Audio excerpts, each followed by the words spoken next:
પોલીસે રિન્યુ કરાવવાના બહાને એક ભેજાબાજા આધેડ પાસેથી 1.80 લાખ રૂપિયા પડાવી લીધા હતા। બનાવ સંદર્ભે આધેડે અઠવા પોલીસ મથકમાં ફરિયાદ નોંધાવતા પોલીસે ગુનો નોંધી તપાસ હાથ ધરી છે। પીપલોદ આશીર્વાદ બંગલોઝ ખાતે રહેતા અશ્વિની કુમાર મોહનલાલ બોધાનવાલા પ્રાઇમ કોઓપરેટિવ બેંકની રિંગ રોડ જૂની સબ જેલ પાસે આવેલી બ્રાન્ચમાં પોતાનું ખાતું ધરાવે છે।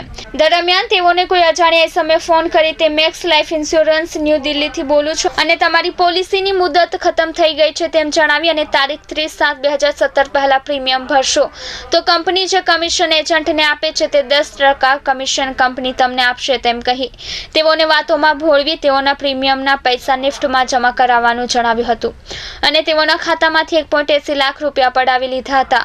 પોતે છેતરાયા હોવાની જાણ થતાં અશ્વિન કુમારે તાત્કાલિક અઠવા પોલીસ મથકમાં ફરિયાદ નોંધાવતા પોલીસે ગુનો નોંધી વધુ તપાસ હાથ ધરી છે। કેમેરામેન ભાવેશ ઉપાધ્યાય સાથે હિના રંગરેજ S24 ન્યૂઝ સુરત।